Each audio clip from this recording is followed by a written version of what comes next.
चलते रहे, आगे भी बढ़ते रहे। यहाँ ले लो भैया।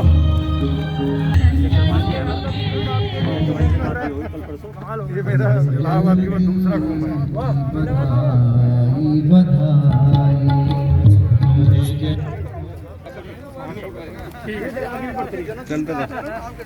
चल रहे हैं।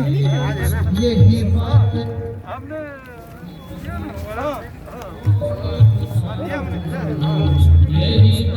चलते रहिए।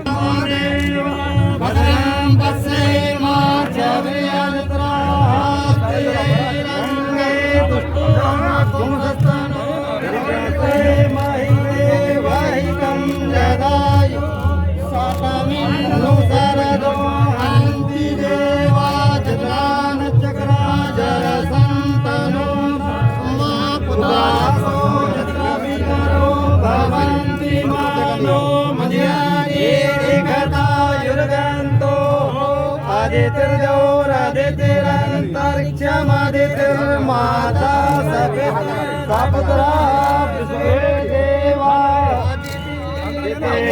पंच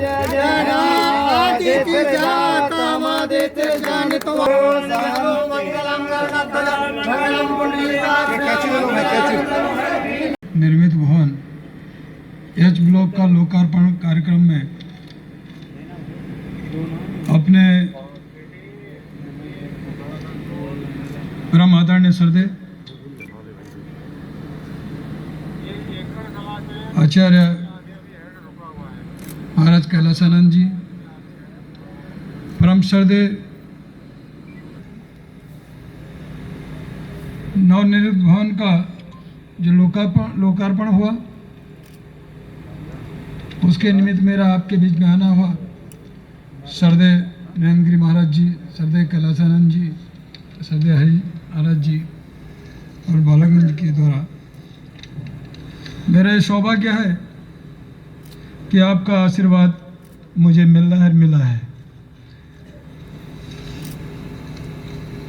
और जो काम हो रहा है ये तो एक छोटा सा काम है, छोटा सा एक भवन का, लेकिन न जाने आप कितने से बड़े बड़े काम कर डाल रहे हैं, पूरे समाज को एक दिशा दे रहे हैं। और आपके पीछे पीछे आपके आदर्शों के और पद चिन्हों पे हम भी चलने का प्रयास कर रहे हैं। इस महाकुंभ में अखाड़ा परिषद न हो, साधु संत समाज न हो, तो फिर कहाँ का कुंभ। और पूरा समाज इस समय आपकी तरफ देखता है। आपकी पेशवाई जिस तरह निकलती हैं तो मन को पूरी तरह झकझोर देती हैं और हर कोई लालायित होता है उसको देखने के लिए। जगह जगह आपके स्वागतों में अभिनंदन के लिए खड़े रहते हैं। तो मुझको भी सौभाग्य प्राप्त हुआ। जब महाशिवरात्रि थी, पहला दिन मैंने शपथ लिया, अगले दिन सुबह मैं आपके पास पहुंचा कि मुझे भी सौभाग्य प्राप्त हो आपके चरण वंदना करने के लिए, और वो मौका मैंने पाया और मैं चूका नहीं। तो सुबह आया, पुष्प वर्षा की आपके बीच में, मैं गंगा जी में भी उपस्थित हुआ और हेलीकॉप्टरों से भी पुष्प वर्षा कराने का सौभाग्य मुझे प्राप्त हुआ। मेरी सरकार ने आपका पूरा स्वागत और अभिनंदन किया। आने वाला 3 जो स्नान हो वह भी भव्य दिव्य हो, पूरा कुंभ ही भव्य दिव्य हो, उस और हमारा प्रयास है। और इन तीनों स्नानों में भी हेलीकॉप्टर से पूरी फूलों की वर्षा आपके ऊपर हो, यह मेरा प्रयास है, ये मैं करने जा रहा हूँ।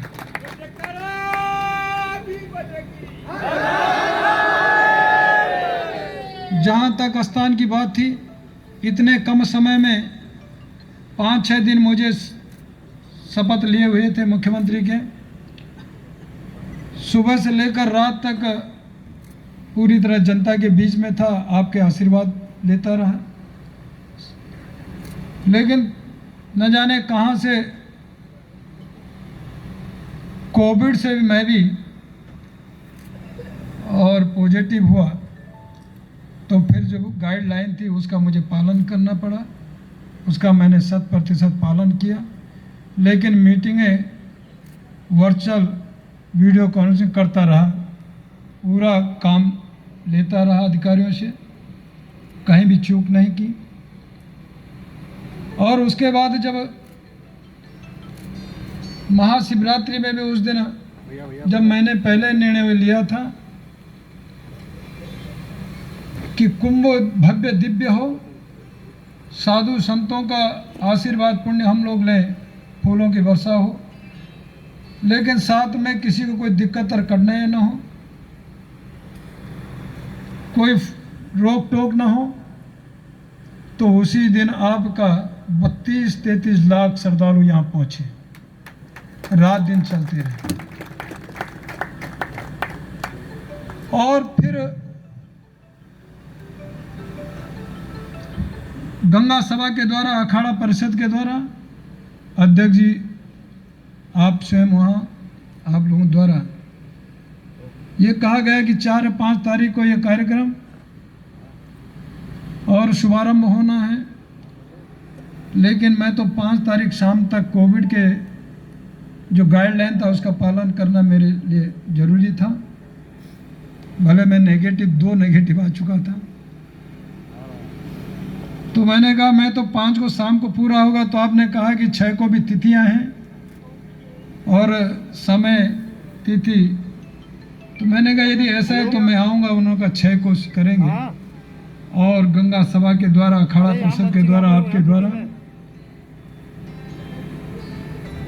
ठीक है वो कार्यक्रम।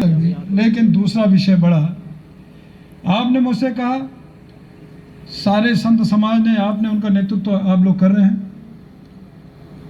कि जगह तो इस समय वर्तमान में मिल गई है, सब सुविधाएं मिल रही है, लेकिन साथ ही आने वाला जो कुंभ होगा उसके लिए हमें जो जगह होगी उसका अभी से चिन्हित हो जाए। और आपने जैसे ही कहा मैंने वो सुना और मैंने तत्काल उस पर भी आदेश कर दिए। आने वाले जो कुंभ के लिए भी आपको अभी से ही तत्काल रजिस्ट्री सहित पूरी जगह आपको मिल जाएगी, वह चिन्हित हो जाएगी। यह मैंने आदेश कर दिए हैं, तो आगे आने वाले कुंभ में भी कोई दिक्कत नहीं होगी, परेशानी नहीं होगी। इस समय कोविड के कारण थोड़ा परेशानी, दिक्कतें हो रही हैं, लेकिन उसके बावजूद भी हम जितना कर सकते हैं कर रहे हैं।